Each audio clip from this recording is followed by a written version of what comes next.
Welcome to Front Range Facts. This is Anthony Meisner. And this is Jim Merrion. We wanted to let you guys know we're really excited about today's episode. There's some really good information we wanted to share today. Obviously, the real estate market is facing some serious challenges with coronavirus, and we're all greeting clients now with masks on our face and gloves on our hands. But the market as a whole has been very resilient, and we wanted to show you first off what the National Association of Realtors, our industry trade group, has been saying about some of the data that's been coming in. So overall for the year, there's some growing pains, inevitably, when you stop the economy for months. So they are forecasting that jobs are going to be decimated pretty hard. 4 million jobs are going to be lost probably this year. But looking forward to next year, they do see 2 million of them coming back into play. So that's a good thing. The GDP forecast is going to be down about 4.5%, but they are anticipating to see a rebound in 2021 with 3% increase in GDP. But I think the home audience should be aware of is that in every recession, except for the Great Recession of 2008, home prices have not dropped, and we're kind of seeing that in play again this year. Homes are not liquid, so people can't just panic sell. People live in those homes, so it does lend some resiliency to the market. And the fact that we've covered in other episodes of builders not building over the last decade nearly as much as they needed to, and the inventory being less and less every year is now one of the greatest strengths for our home prices, and that's what we're seeing with this NAR forecast of home prices for the year. I've seen nationally a 0 to 2% increase in price appreciation, and then in 2021 seeing a 1 to 3% increase in home prices. Obviously the home sales overall, that volume they anticipate to be down 10 to 15% this year, but snapping back quite quickly next year at 13 to 18% increase in home sales. So we found that to be pretty interesting. And one of the themes that NAR was really trying to stress in this most recent presentation that their chief economist, Lawrence Yun, was stressing was, this is not the Great Depression. And, he pointed out some key metrics. Right now, our unemployment rate is a little bit under 15% based upon the latest data. It may go up to 20% before all this is through. But the Great Depression was more of a gradual, over a 5-year period of time, jobs kept falling off till it hit 25%. So it was a slow rot at the core of the economy, whereas this is obviously a big slap to the face, leaving a red welt for a while, but fading rather quickly. So they don't really see that happening over that Great Depression timeframe. And one of the key differences between this recession brought on by a pandemic and the Great Depression too is that the government really didn't understand monetary policy and how to correct the economy at that time to make it more successful in pulling itself out. So it basically kind of did turtle mode. It contracted. They stopped putting money into the government. They also increased taxes. They did all these things that essentially hurt the patient for the long term. And here you can see, with $3 trillion now at this point poured into the economy, the government's just opened up the purse strings. The world economy is all based upon U.S. dollar. We can print more money, essentially, something the other countries cannot do. So we're able to essentially buy our way out of any problem. So that's kind of what's been pretty favorable at this point in time.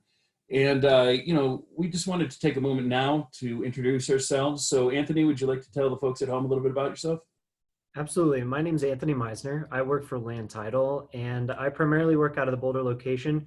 I'm in sales, but my biggest resource for you guys is that my background's in economics, and I'm really just here as a guide to help build business and help understand the real estate market better. So you can get me on my cell phone there anytime, 303-968-9868, or shoot me an email if you'd like. You can always get us here on the podcast at frontrangefacts@gmail.com or me directly at ameisner@ltgc.com. I'm Jim Merrion, but you already knew that, didn't you? I'm a realtor here in Boulder, Colorado, and I work for Coldwell Banker Real Estate. And you can always reach me on my cell phone, 303-548-0243. And my email is jim@ourcoloradohomes.com. So feel free to reach out to us there or send us an email to frontrangeFacts@gmail.com, like Anthony was saying. And make sure to check out our other podcast, Get Real with Blockchain, available on iTunes and Spotify as well. But Anthony, to pivot back to some of the NAR data, I wanted to show on the screen now kind of what what's interesting about what Lawrence Yun did is, for this slide, he showed what 2019 did. Then he, showed what they were projecting for 2020 originally, and now they're showing what the impact of the coronavirus really has on the market. So it certainly isn't pretty overall, but we're going to get into some data later on that's going to show that there's some really good trends that are kind of putting the wind back in the sails of the market. So just a couple highlights here. We were originally looking at about 5.25 million homes to be sold in 2020, which has kind of been the average of the last few years. Around 5 million always seems pretty healthy. 5.5 million is exceptional. So this year now we're contracting and losing some of that down to about 4.5 million homes for sale. But the existing home sales, they do anticipate dropping about 15%. Whereas before they thought it'd be a little bit under 2%. But the existing home prices, as you can kind of see in this, they originally forecast for 2020 there's going to be $274,000 for the median home price, and now they're thinking it's actually going to go up, $1,000, not a ton, but considering what we've just gone through over the last 2 months, it's remarkable to see that not only are home prices holding steady, but there's going to be a little bit of lift in those prices ultimately. So that's pretty favorable. And then you're also seeing the builder contraction. The builders have been playing a game of defense for the last 10 years. Since the economy kind of shattered in 2008, and right now you can see that they're pulling back even more. And just overall, I'd say when you look at the market, it's the home builders right now with their fact they're pretty low in their sentiments, and they're also sitting on some inventory. They're the ones that are kind of probably going to be more aggressive with their pricing because they've got bills to pay and inventory to move. Whereas the existing homes, there's not as much pressure on those individuals. So we're going to see the home family starts drop 11%, whereas they're originally forecasting it to be a 10% increase. So that's probably the biggest hit to all the data that Lawrence was really talking about there, except for the fact that our interest rates are so low, it's below the forecast as well. So instead of being 3.5% interest rates, it's now looking like 3. And then the last thing that I really liked that NAR did is they rubbed the crystal ball and looked into the future a little bit. And if you're going to flood the economy with printed money, at some point you got to pay the piper and the economy back into shape. And so expect inflation to increase is what Lawrence was saying. It's not going to happen tomorrow. It's not going to happen next year, but by around 2025 to 2030, he anticipates a delayed inflation effect to all this. And so it's likely that we'll see per year a 4 to 7% increase in that inflation rate, and mortgage rates getting back to levels that, it's been 15 years since we've kind of seen is 6 to 9% interest rates on those. So home sales will be, probably a little bit negative. Home ownership rate has always been about 62 to 68%. I think 68% was what we hit in 2007, back when anybody could get a loan. So 62% is obviously a healthier number to see, it looks like, economically. And so that's what they anticipate it to be. And home appreciation will continue to rise 5 to 10% a year. And a lot of that is due to the fact that there really is no end in sight for the restricted inventory that's kind of plagued, the Colorado market for sure. And more we've been seeing that pop up as issues in other markets as well. So that's kind of, what I thought was some of the key insights our had to talk about, Anthony. Yeah, I mean, some of the other things that we really wanted to touch base on as well were, just what Zillow's seeing, because Zillow is, the #1 trafficked website for real estate at this point. And there's just been a lot of interesting behavior during this time, right? This is why we know inventories are low. We know there's a lot of buyer demand. There's just not enough stuff out there. There's not enough being built, and this is going to make that problem even worse. Well, nationally, there's one story, right? So if we take a look at it from a national perspective, they expect sales to fall anywhere between 50 and 60% for those pre-pandemic. But at the bottom is pretty much, well, I guess this is kind of that was the bottom, right? That 50 to Yeah, 60. they think we've hit it, is what they're thinking with their data. Right. And we kind of saw that in the Colorado economy. Things contracted about 48% or so last month, maybe a little bit more in Colorado and some of our local markets, maybe 35% in places that did well.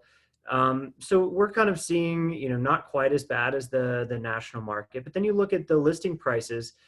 I don't know where this information, nationally is a little bit hard for me to grasp because we look so much at the Colorado economy and things are just so stable here. We have such a diverse economy that definitely changes. But new listings dropped almost 44% on April 17th, which I guess is the bottom of kind of where they're gauging their information. And then the most recent estimates for listings were down 37.7% year over year. And what year over year is really gauging is April of 2019 versus April of 2020. So 2020 is almost 40% less inventory on the market for as far as new inventory coming in than we saw a year ago.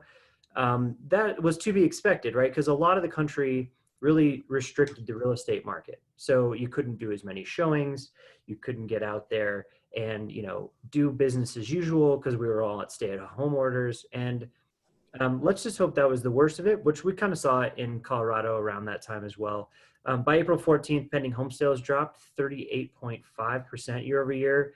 But by April 19th, the descent abated to 32.3%, which really just means this is a quick bounce, right? As much as we've tried to paint this picture of this is a very short-term problem that's going to maybe create recessionary trends long-term. There's been a lot of money flooded into the economy. It seems like really what you got was a lot of pent-up demand during this time. So we're going to see a lot of people that want to move after this. We're going to see a lot of people that want to buy and had wanted to buy throughout this whole process, but maybe we're too scared to do so, kind of pump the brakes a little bit, but we're going to be right back at it. And we're seeing that across the country.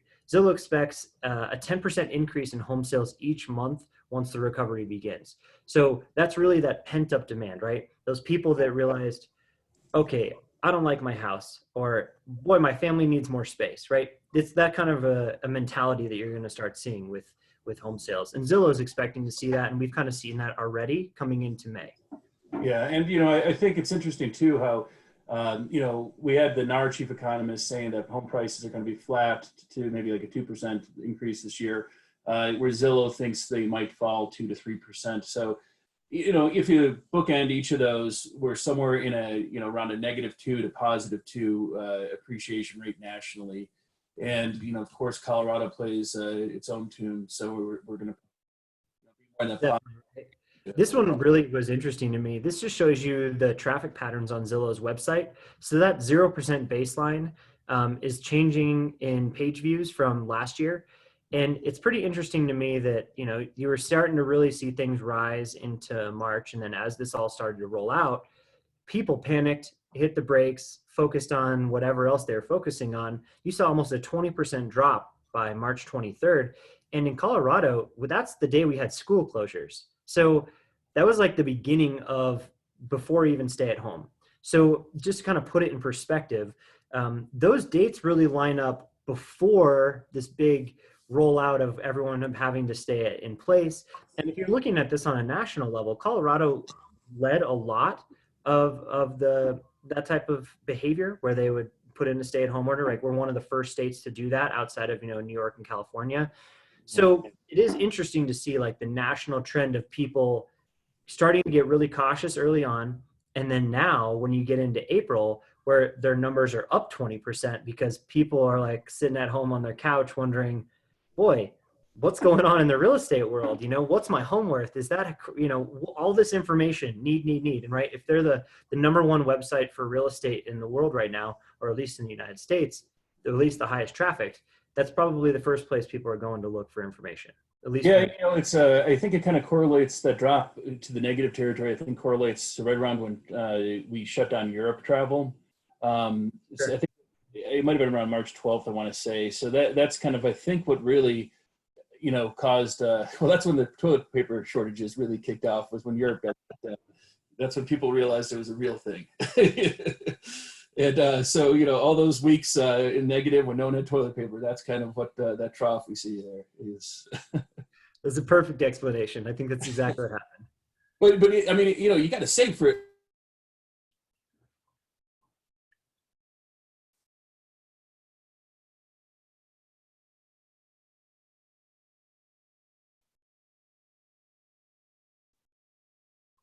Demand, and then we started to see that actually come to fruition with the frenzy of kind of activity once things started opening up. And even during the pandemic shutdowns, we were still getting stuff under contract and finding ways to still work without being able to see things physically. But it's just amazing to see the market just snap right back to it. So, the home builders are obviously a big key part of the economy. And, just to let people at home understand a couple things about real estate and why it's so critical to the economy. Real estate represents about 18% of gross domestic product. And, as far as asset classes go, we're at about $220 trillion in real estate, globally is what the world economy holds. So it's obviously a big chunk of the pie, and builders play a key role in that, in creating new inventory and things like that.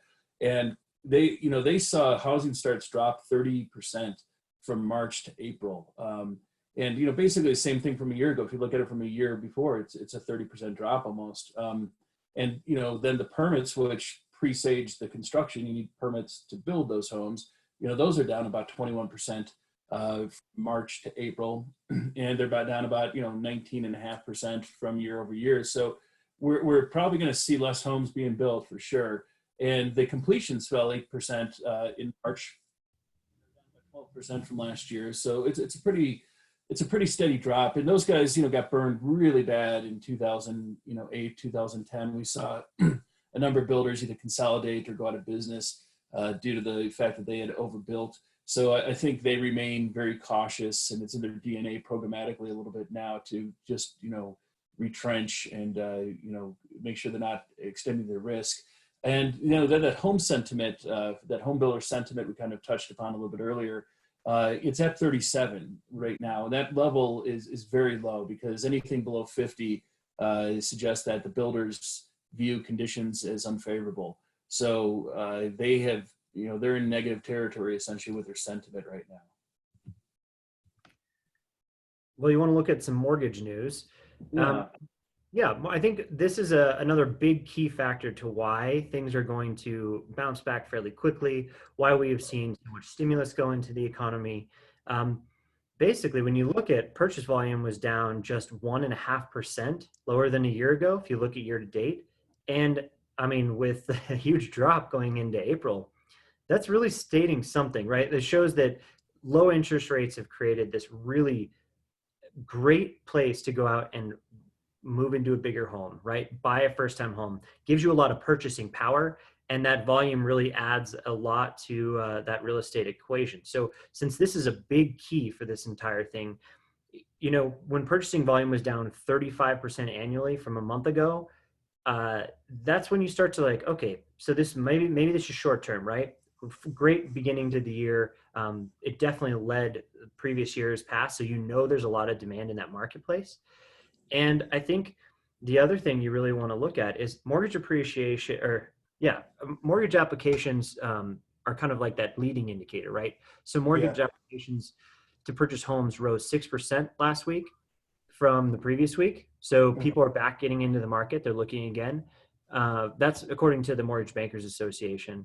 And then Yeah. as of May 10th, 8.16% of all mortgages were in forbearance, up from 7.91% on May 3rd. So you still have more people going into forbearance right now. I think that that's a good sign, because in the past you would have seen people just not making their payments, and then you would have had credit default and all these other issues, where this forbearance is creating a bit of a safety net, right, for the average person that owns a home that maybe lost a job during this time. So I think that that's the smallest increase since March. That's great. That's good news. It means everything's kind of turning around and slowing a bit.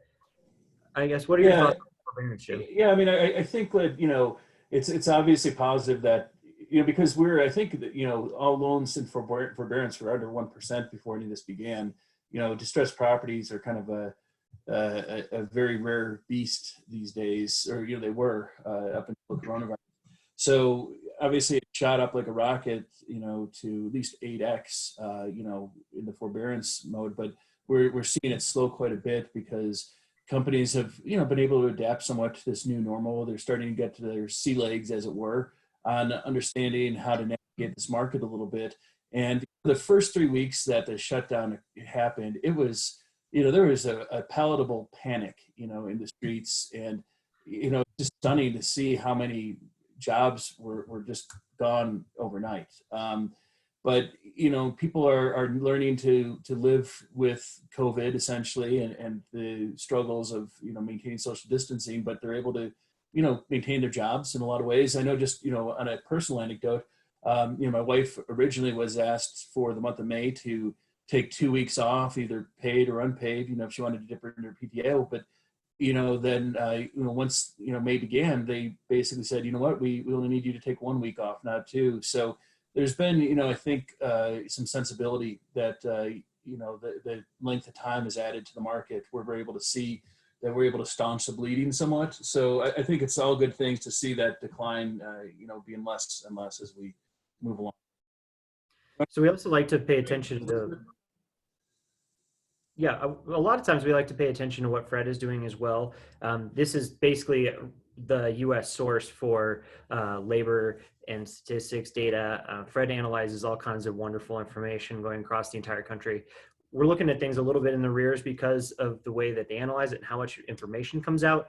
But this being like one of the most credible sources in the United States, it's good to look at just like how fast this unemployment rate is spiked, right? Because I would expect, as things open up, for this all to retract almost as quickly, right? We're probably not going to get back down to 3% unemployment rate like we were. Definitely there's going to be some fallout, but you can see from literally from March all the way to April, we had just, this is like the first time ever in the history of the way unemployment rates fallen, right? Because when you're under governor orders in many cases, like in Colorado, where things are just turned off, you have a large percentage of the economy that basically just gets to go home, and businesses are dealing with that. So this is a pretty good way to look at it, right? You've looked at it over the last few years. Or this is the last couple of months view, where we're at 3%, 3.5% unemployment rate. I would expect it to get back down there. I mean, but you can really just see the velocity at which that happened is unprecedented. Yeah, it's remarkable. It's remarkable, yeah, for sure. And GDP is taking a hit too, hasn't it, Anthony? Yeah, just a little bit, right? This is the first quarter, so this is quarterly GDP data. What you want to see here is that we were trucking along, 1-2% positive GDP increases, and then March had that effect pretty much by itself, right? That first quarter is January, February, and March. And when you look at March, and in Colorado is really about 2 weeks of March, had that big of a drop, it's a little bit scary, right? Now, if we can recover quickly and all that stimulus comes into effect fast, which it pretty much has, right? Everyone got their checks right away. There was very little parameters on a lot of it. You're going to see consumer spending pop right back up as people are allowed to leave their houses. Hopefully we'll have 1 quarter of really bad data, right? We'll have first quarter that looks like this. Second quarter is going to be a little ugly, right? Hopefully not more than 15% drop in GDP. But look at all those national economists, they're suspecting that third and fourth quarter will actually be gains. So with those gains in the third and fourth quarter to offset some of what we're seeing in the second quarter here. Yeah, we certainly hope that'll be the case, don't we? So let's do a little shameless self-promotion, Anthony. What do you think? We're done with the national news, and as is our tradition, we'd like to give ourselves a plug. That's right. Before we go into the statewide stuff, don't forget to get in touch with us if you have questions or concerns in the real estate world. I'm Anthony Meisner with Land Title, and I'm sales out of Boulder County, but always here to help and help educate on the market. You can reach me at ameisner@ltgc.com or at my cell, 303-968-9868. And I'm Jim Merrion, Realtor here in Boulder at Coldwell Banker, and you can reach me at 303-548-0243 or Jim at ourcoloradohomes.com. And you can always reach Anthony and I together at frontrangefacts@gmail.com if that's your preference. And don't forget to grab a hold of our other podcasts for Get Real with Blockchain. And Get Real with Blockchain is our podcast on the blockchain in real estate space. If you want to dive down that crazy rabbit hole with us. Well, great. Yeah. And Anthony, now as we shift into Colorado, one thing I always like to talk about is our friends over at Showing Time. For those unfamiliar with Showing Time, they are the 800-pound gorilla when it comes to scheduling showings for us realtors. So, about 75% of the time I'm picking up the phone to schedule a showing and I'm calling Showing Time for it, or I'm using their excellent web portal for it. So what, we're looking at right here is that 0% is basically the first week of January. And what they're tracking here on this is that blue line is the 2019 historic weekly averages for showings. And so you can see as the market comes to life from the sleepy days of early January, obviously showings increase up 50% in 2019, about, that level or so by, mid-April. But we obviously had that kind of similar dip that we saw in some of the earlier slides today when the shutdown occurred, when, Europe stopped, when the home sales essentially, slowed down quite a bit. And so we dropped, obviously almost 100% because we weren't allowed for 3 weeks to show homes in person. So it was, bottomed out. But look at that rapid rise that occurred right when, April 26th, I think, was when shelter in place moved to safer in place or safer at home. It's hard to keep track of all these different governors' names for their programs. But, look at that rocket ship just take back off to, almost hitting January, levels almost immediately, and then bouncing up to, 30% or so, above that January baseline. So we're still not out of the woods. You can see there's still obviously a big crater in our showing activity for, this, spring buying season. And it'll be interesting to see, where the numbers go from here. But we're starting to see a lot of buyer activity. And the fact that, we have less listings, it's creating a bit of a frenzy. Yeah, do keep in mind that showing data really gives us a 60 to 90-day view of where the real estate market is going to be going. That's the leading indicator to what's going to go under contract. So that is probably the earliest data that we can look at to see how fast this recovery is going to happen in the real estate market. Yeah, great point, Anthony. Great point. Yeah, so here we're going to look at a little bit of information that our friends at the Colorado Association of Realtors put out. Of course, they track everything on a statewide basis. And I think there's some good takeaways here. This is the single family market. We also have the condo townhouse market on the next slide. But the interesting part is if you look at the month over month changes here, you're talking about, 36% decrease in new listings. You got almost a 40% decrease in the pendings and under contracts. And month over month, this is just from March to April, right? You have about a 20% drop in unsolds. Now, if you look over at kind of year to date, we obviously led into April doing very well, right? The first quarter was just kind of gangbusters in Colorado. And you're really only down 10% in new listings, right? Activity is not down nearly as much as it looks like. Sold listings, 2% decrease. I mean, that is shocking with the behavior and that giant crater we saw in showings. Mm-hmm. So that's great news. But the other thing that really kind of keeps us all in a very positive environment here is look at those median sales prices. 5% increase still in median sales price. There's a lot of demand and very little supply in Colorado, even more than anywhere else in the country. Or I should say anywhere else, but compared to a national average, short amounts of supply are really keeping those prices elevated and keeping demand at a peak. That percentage list to sale price received at almost 100% in April is that's a number that's a little shocking to me. It's that limited inventory, everybody's trying to get the same properties. Yep, even competing in the middle of a pandemic, right? Whatever it takes. Oh heck, I mean, just this week I had to beat another offer out to get under contract, and today I was supposed to be showing some homes later this afternoon, and they went under contract. So, Good news. Nice hot real estate market in Colorado again, right?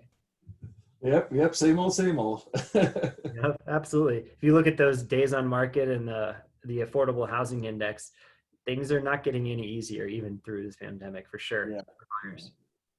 Yeah, and talking about that, lack of inventory. That here we can see that our active inventory. I want to say that it cratered by 24% for a couple of weeks there, but when we're looking at it now, a little bit more long term, 16.6% drop in active inventory, and when we started in January, we were already like, I think at the lowest historic level, pretty much of all time.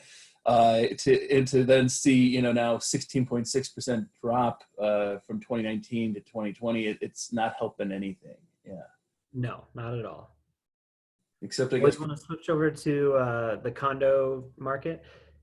This one, so there's a couple of takeaways from this. I think you can see that single family homes are traditionally less liquid even than condos and townhouses, right? You see condos and townhouses really react faster. The attached unit market is trending almost 10% above in the pending and under contracts, right? People panicked in the lower price points. They really put the brakes on. You have almost a 50% drop in under contracts in April compared to like about a 40% drop in single family, right? That number right there. yeah. And the sold numbers are down a little bit more as well, right? They were down 20% in detached, 30% in attached. So kind of expect to see that. Same thing happens in these type of markets where price appreciation in the attached unit market actually slows much faster than you would see in the detached unit market. So that 3.3% median increase in sales price to be expected, right? This is nothing out of the normal, out of the ordinary, but as you can see in the rest of the market, lots of pent up demand. I mean, you're seeing list price versus sale price received still increasing, days on market still dropping, affordability. I mean, things are not affordable in Colorado, period, right now, but they're getting a little better, right? That's no bad. Yeah. And you look at that active listings, the inventory levels are just so small. I'm so surprised that they can get lower, but obviously we saw it in 2015 and 16. We're kind of getting back to those levels again. Hmm. Yeah, for sure. So, I think, just looking at the greater Metro Denver area, we saw just some big changes due to coronavirus with pending home sales decrease, 48% when you look at April 2020 versus April in 2019. But, we're already, as we've been talking about, seeing that May activity really boost up a bit. And, we've talked last month when we had our friend David Cox on the show, about the challenges the mortgage market's seen, really on the higher end as well with, the jumbo loans and with people losing their shirt on, the stock market. So, we're seeing some softening on the higher end, but, that midpoint, that 400 to 499 price range, is one out of every 5 active listings right now and 26%. So it's 1 out of 4 sales. Very, very strong price point. And I'd say just anecdotally from my own, experience over the past 30 days or so, that's where there's just lots of inbound people interested in reaching out to a realtor and trying to get, a home right now. Some of them are, sick of living in a tiny condo or, worried about, in a busy elevator every day trying to get to and from their home. But overall, people are, really looking for a little bit more space.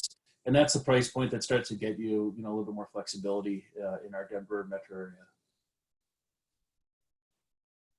Yeah, another thing that's really interesting in the metro market is just the fact that, even looking at a slow April, sales for the year are only down 3.5%, right? It's a lot less than the national average. And if you look at detached single family, like we had talked about versus attached, even less than that, 2.4%. there's still just an incredible amount of demand in Colorado, which is, it's promising to see, right? It's really going to help us get through this really quickly.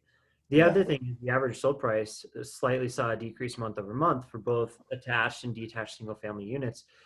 Usually from prior years, they'll both show a year over year increase of 0.01%, so pretty flat. And detached actually saw average sales price increases of 2.7%. So good news, right?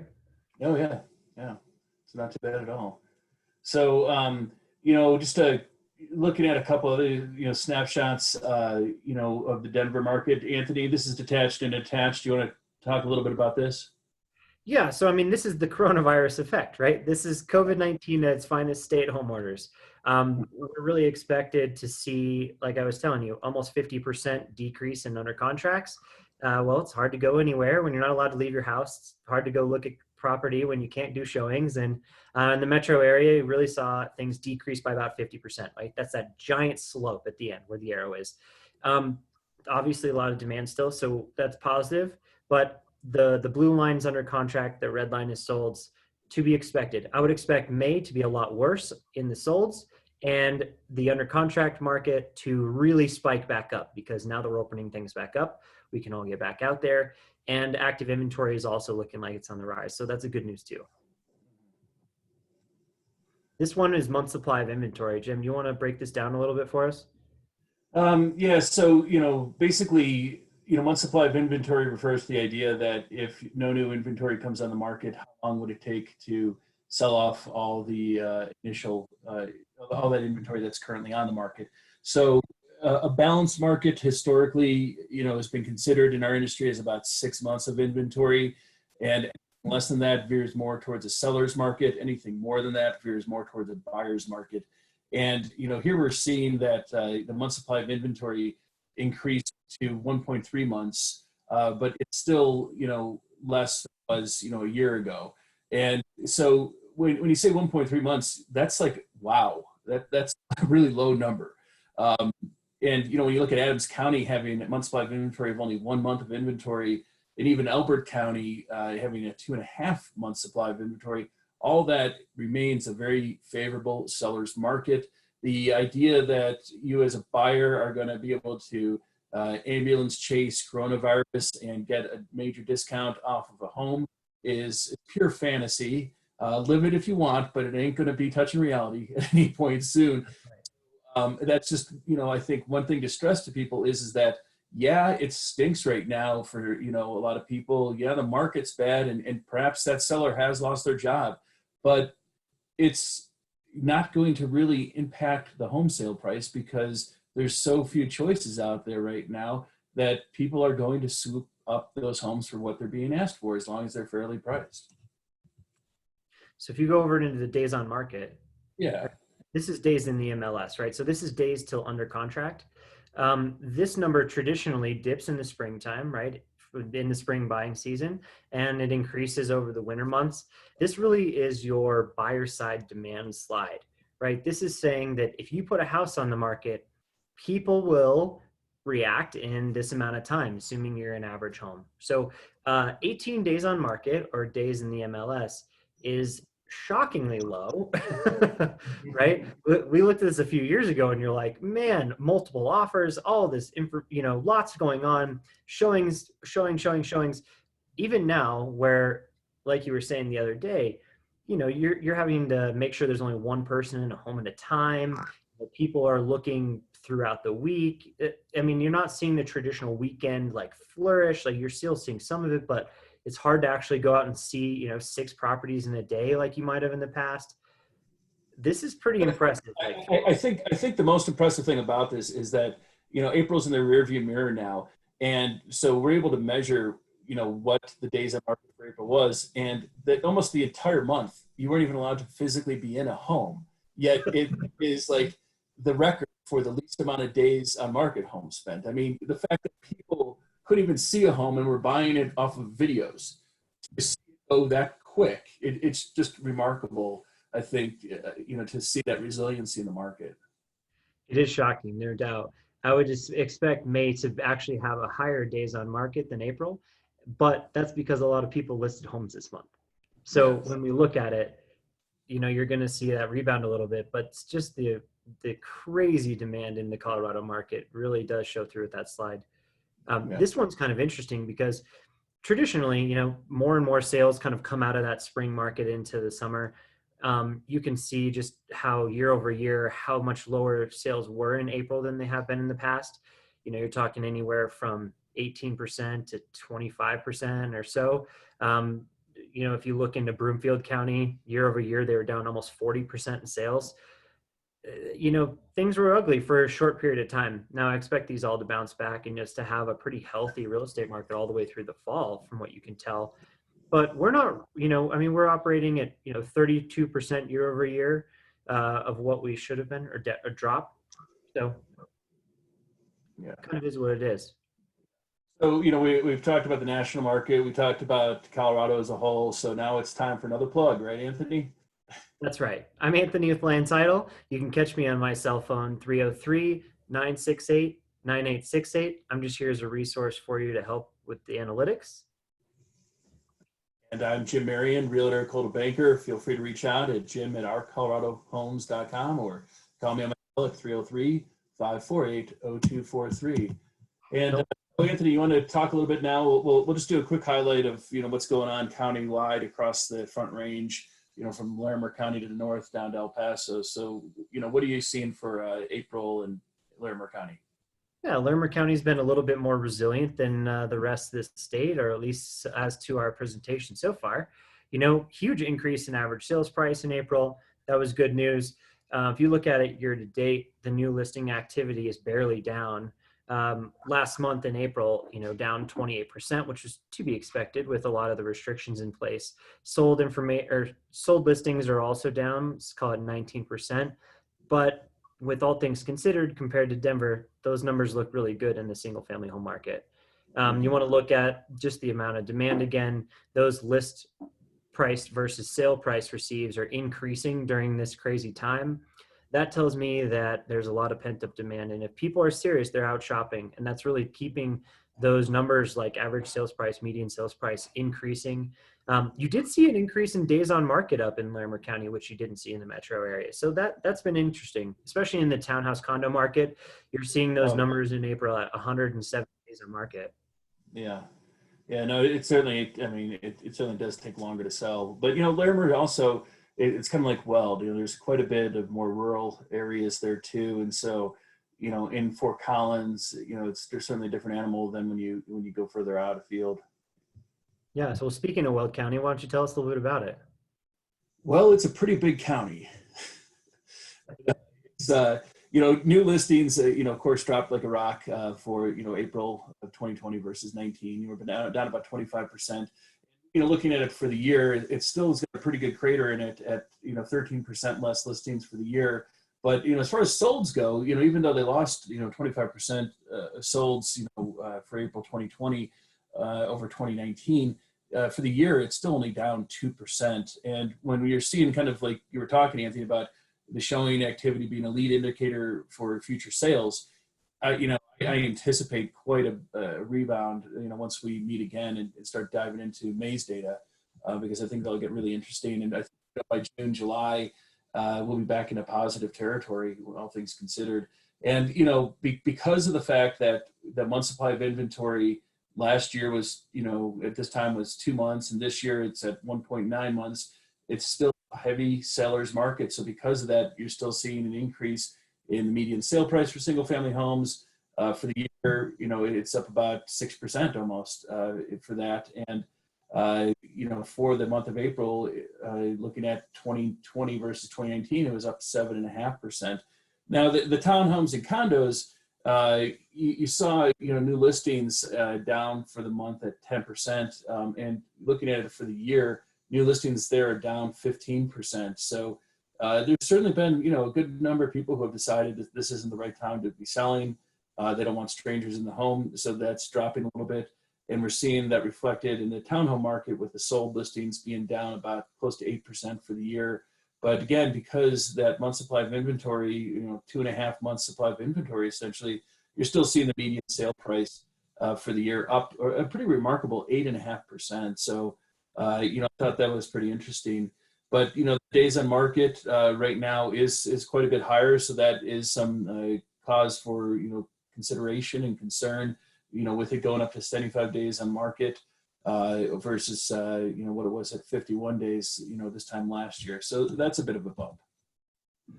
So since we spend so much time in Boulder and analyzing the Boulder market, we always like to give a couple of quick insights a little bit more in that space. But in Boulder County, one thing that you're definitely seeing is you're starting to see this. There's a lot of luxury in Boulder County, so you're seeing a bigger shift in sales prices, and it's directly related to.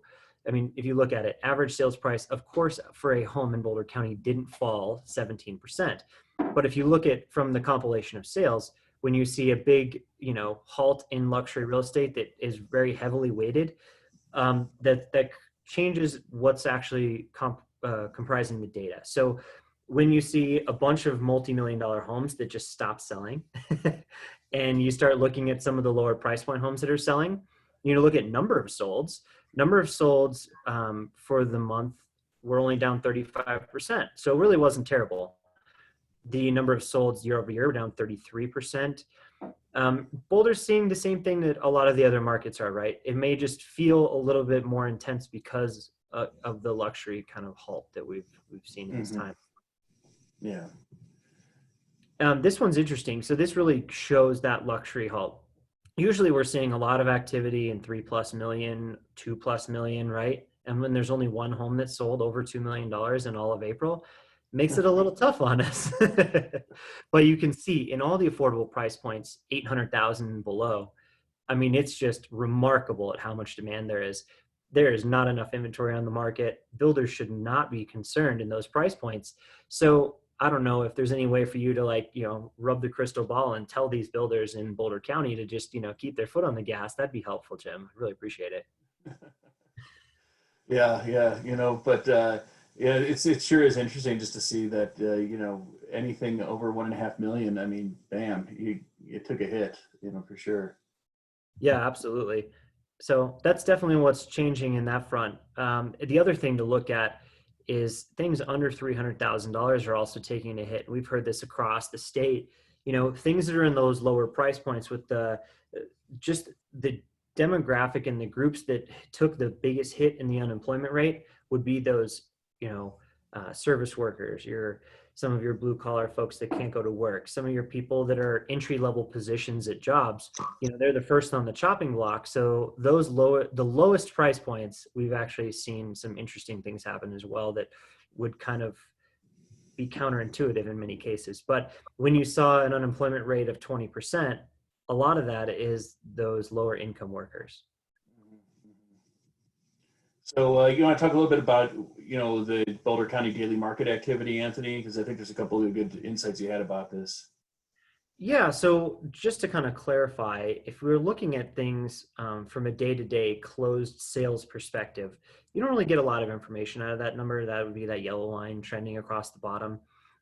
Active inventory is pretty remarkable what's happened. That's the blue line, right? Things have gone up from, let's say, March, just like they were supposed to. March 22nd, March 23rd, that's when school started to close. So the 26th, we start the stay-at-home order, right? Things just kind of pause, right? You're seeing some go under contract. You're seeing a little bit go on the market, but everyone's just kind of in this hiatus. They're waiting. Well, look at the amount of pent-up demand and active listings that have come on the market since. You get into March and full speed ahead, right? I mean, you're really starting to see that take off. That number in the red line is remarkable how it didn't just fall off a cliff, right? Those are the pendings. Those are all the deals that went under contract. And they slowed down, yes, but look how quickly they're coming back up. And I think there's something to be said for that. Yeah, that shows some serious resiliency when, it's basically a flat line for pendings being so consistent as it is. And, I think it's just important to point out too, to the folks at home that, you're seeing the green line of, closed month to date drop like a rock, in a few places here, it looks like a staircase. And that's because for whatever reason, our industry loves closings around the end of a month and hates closings around the beginning of a month. So that's kind of just a very typical kind of market activity you would see in the data. So we're moving down south now, Anthony. You want to talk a little bit about our friends in the Colorado Springs area, El Paso County? Yeah, this was a great market. Jim and I actually got the opportunity to go down and interview an economist down there. We have an episode on it if you want to catch that one, if you're in that marketplace. It was a lot of fun. We really enjoyed being able to kind of diversify and really cover all of the Front Range. And down into El Paso County, this has just always been the anomaly since we started this podcast, right? I mean, month supply of inventory are sitting at 1.1 and 1, depending on whether you're at single family homes or townhouse condos. I mean, I'm pretty sure that resembles like the hottest markets in the world, right? I mean, when you're looking at places like San Diego with building restrictions, I think they're sitting at higher inventory levels than Colorado Springs is. And it's just amazing. There should be some resilience in the market there because of that. Just days on market at 18 days. These are just numbers that they're kind of mind-boggling. And with the price points as low as they are, they're going to be a very hot market for a very long time where you're seeing a lot of high price appreciation. I mean, 9% increase in median home sales price over the year or over the month, and over 10% for the year to date. It doesn't really surprise me that you're going to continue to just see that type of behavior in that market because there's just no inventory, right? It's a very desirable place to live based off of that alone. It's just to see the townhomes go up in value, median sale price 12.6%, and the single family 10.4%. Holy cow! I mean, people in Colorado Springs are having their kind of 2015 moment we had in Boulder County, where we just saw home prices go up, to almost 20% in 1 year. So it's remarkable to see that, and must be a lot of happy homeowners sitting on equity now in the Springs. Yeah, absolutely. Just the well, I, thanks, Jim. The just watching the fact that the new listings and the solds are really not down as much as expected. They were only down 12% in sales. That just goes to show you that a lot of this resiliency in Colorado, the tighter that inventory was, the more people are willing to like get out of that comfort zone and continue to shop. I mean, if you saw 40% in one county and you see 12% down in the Springs, interest rates are incredible, right? Makes it way more affordable. If you're in one of those brackets where you need to be in a more affordable price point, you can get out in El Paso County. I think a lot of people are going down to buy investment property. They're going down to do all kinds of things right now because that is just a very vibrant economy growing so quickly. Well, and with the heavy military presence of bases there too, there's always that as a foundational aspect of their market where you're always going to have government paying jobs essentially pouring into that area that are going to have multi-year government contracts funding them, or just simply being part of the military complex to have Uncle Sam consistently paying the bills. So yeah, kudos to them. So we wanted to thank you guys for joining us again for another incredibly awesome episode of Front Range Facts. We hope you like the newer format we've been adopting lately with using Zoom so you can see the same data that we have in front of us. And again, you can always reach out to me on my cell phone. I'm Jim Merrion, Realtor here at Coldwell Banker, and I can be called at 303-548-0243. And you can always shoot me an email to jim@ourcoloradohomes.com. And I'm Anthony Meisner with Land Title, sales in Boulder County. And you can always get a hold of me on my cell as well. It's 303-968-9868. Or on my email address is ameisner@ltgc.com. If you want to hit up Jim and I about one of our crazy jokes or, one of the funnies we like to hit out there, if you want to plug your own joke for the next show, get us at frontrangefacts@gmail.com. You can always grab a hold of our other podcast at its website, getrealwithblockchain.com. And, we'll see you on the next episode. Thanks very much. Thank you, everybody. Have a great day.